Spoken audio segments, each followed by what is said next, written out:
سوال یہ ہے کہ عورت کو اتنی زیادہ دنیاوی تعلیم کیوں؟ اس نے کون سا تھوک سے چلنے والا جہاز ایجاد کرنا ہے یا ایجاد کر لیا ہے؟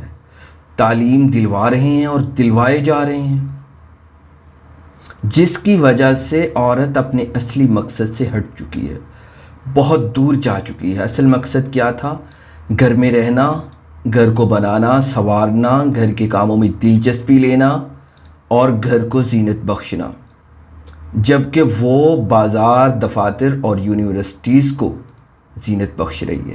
جو مرد اپنی عورت کو دفاتر، یونیورسٹیز اور بازار کی زینت بناتے ہیں، ان کا گردہ بہرحال دلالوں سے کہیں بڑا ہوتا ہے، کیونکہ دلال غیر عورت کو پیسے لے کر بیچتے ہیں، اور ایسے مرد اپنی عورت کو غیر مردوں کے پاس بیچتے ہیں اور پیسے بھی اپنی جیب سے ادا کرتے ہیں، اور دلال اپنے کام سے شرمندہ ہوتا ہے اور خود کو گناہ گار سمجھتا ہے، اور ایسے مرد مطمئن ہوتے ہیں اور خود کو ٹھیک سمجھتے ہیں۔ ایسے مرد ہی میرا جسم میری مرضی والی خواتین کے سرچشمہ ہوتے ہیں۔ دیکھیں، کچھ خواتین غیر معمولی ذہین ہوتی ہیں، ان کو آپ تعلیم دلوائیے، زیادہ دلوائیے، لیکن باپردہ ماحول میں۔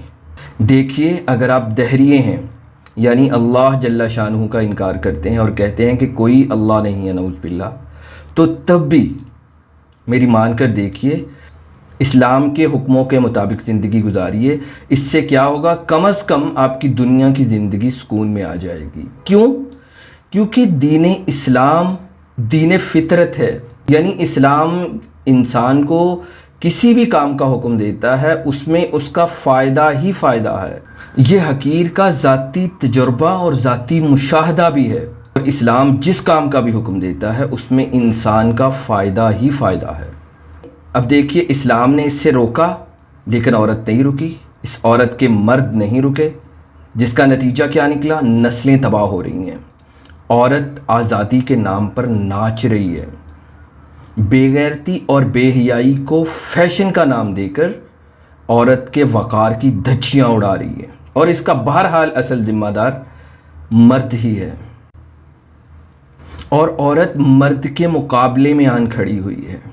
عورت محکومہ ہے، لیکن حاکم بن کر زندگی گزارنا چاہتی ہے۔ وجہ کیا ہے؟ تعلیم ہی اتنی زیادہ حاصل کر لی ہے۔ وجہ کیا ہے؟ نوکری کا گھمنڈ ہے، پیسے کا نشہ ہے۔ وجہ کیا ہے؟ تربیت نہیں ہے۔ اب وہ مردوں کے شانہ بشانہ، مردوں کی آنکھوں میں آنکھیں ڈال کر بات کرنا چاہتی ہے، بلکہ ان سے بھی ایک درجہ اوپر رہنا چاہتی ہے، جس کا نتیجہ کیا نکلتا ہے؟ گھر اجڑتے ہیں، طلاقیں ہوتی ہیں۔ اب دیکھیے، آپ طلاقوں کے ڈھیر لگتے جا رہے ہیں، کیونکہ ایسی تعلیم یافتہ خود طلاق مانگتی ہیں کہ مجھے نہیں رہنا تمہارے ساتھ۔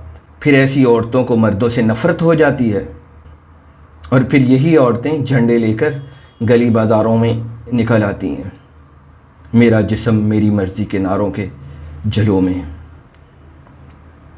اور ویسے بھی یہ جو دنیاوی تعلیم ہے، اس میں نہ انسانیت سکھائی جاتی ہے، نہ آداب سکھائے جاتے ہیں، نہ اخلاق سکھائے جاتے ہیں، نہ رشتوں کی اہمیت سکھائی جاتی ہے، نہ رشتوں کے درجات سکھائے جاتے ہیں۔ کچھ بھی تو نہیں سکھایا جاتا، بس یہی سکھایا جاتا ہے کہ 2 اور 2 جمع 4 ہوتے ہیں، اور پھر عورت یہ سیکھ لیتی ہے، اور پھر وہ جمع کرتی ہے 2 اور 10، بس